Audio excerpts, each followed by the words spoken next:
Hey everybody, in this video I'm going to be discussing the first errata and FAQ that's been released for Frostgrave 2nd edition.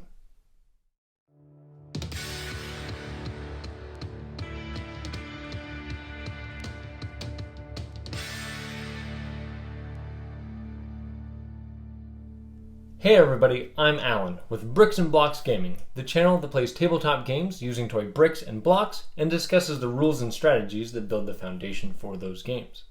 In this video, I'm going to be looking over and giving my thoughts about what author Joseph McCullough clarified in the errata and FAQ that was released in December of 2020. If you aren't interested in what I have to say, you can check the description box below where I have a link to Osprey Games' official document of this information. But if you want to know what I have to say, I will be discussing control spells, invisibility, wizard eye, werewolves, the shield spell card, and the ring of transference. So let's get to the bricks and blocks of the errata and FAQ for Frostgrave 2nd edition. About half of the FAQ document is devoted to the spells that control animals, constructs, demons, undead, and the all-purpose mind control. It states that any control spell cast on a figure cancels any previous control spells. I think this is added for simplicity, so you don't have to track multiple back and forth castings and dispelling of such spells. The biggest clarification is that any temporary warband members that have a control spell cast on them will not rejoin their original warband once a control spell is broken or dispelled. They'll just become uncontrolled creatures. Permanent warband members, however, do return to their original warband in these cases.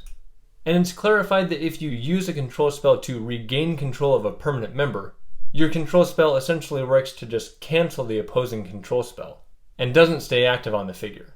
They want to be fighting for you, and as such, you don't need to control your own warband members.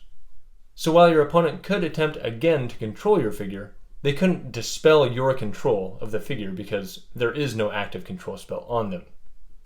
In the first edition of Frostgrave, the illusionist spell Invisibility stated that if an invisible figure made any kind of attack, the invisibility would be cancelled. But in the 2nd edition, the wording was changed and it appeared that if a figure made a shooting attack, the spell might not be cancelled. This was an accident though. The spell should read that any kind of attack, including a shooting attack, cancels the spell. This clarification makes sense and prevents some crazy hidden sniper shenanigans you could do with it as it's written in the book. The soothsayer spell Wizard Eye was the subject of a lot of discussion on the Frostgrave Facebook page. The FAQ now clarifies that this spell can only be cast on the side of a vertical terrain piece. So it can't be cast on the ground or on top of something that could essentially give it a 360-degree view of the battlefield. It's clarified that area effect spells cannot be cast through it. So with Scattershot, even though the spell's description discusses affecting figures within line of sight, it won't work through the Wizard Eye because it's an area effect spell, not a line of sight spell.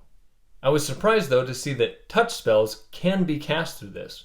So you could use this to summon demons or raise zombies across the battlefield. Or, perhaps more importantly, if you put a Wizard Eye next to the central treasure token, you could cast invisibility through it onto your treasure carrier without the usual risk of having to send your spellcaster into the middle of the battlefield to do so. Werewolves are a soldier type found in the appendix of the 2nd edition book. However, the supplement that explains how to recruit one into your warband isn't mentioned with it. So the FAQ clarifies that those rules can be found in the Perilous Dark supplement. The shield spell card in the back of the 2nd edition book states that figures' maximum armor stat is 14. This is an error though. The maximum should read 15 as per the maximum armor rule found on page 36. Lastly, with the Ring of Transference, this item's description was accidentally left out of the 2nd edition book. But I've made a video about this item that's linked in the description box below that explains what it does. However, there's one additional thing that's clarified in the FAQ. After I released that video, viewer Nathan Hook pointed out that the item already existed in the Forgotten Pacts supplement. However, the ring in the 2nd edition book works a little differently. So I wasn't sure if I had my information right or wrong in that video. But this new document confirms that 2 different rings of transference exist in Frostgrave. While the 2 items work essentially the same to transfer health from a spellcaster to another figure, The version found in the supplement has a reduced range, but no limit on how many health can be transferred at a time, or on how many times it can be used in a single game.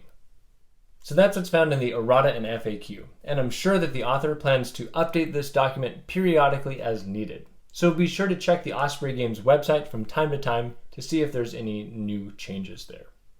If you're not connected with either the Frostgrave Facebook or Reddit sites, I would encourage you to check those out, as it's a great place to ask questions, look up answers that have already been given, and to just get plugged in with the Frostgrave community. I want to thank you for watching.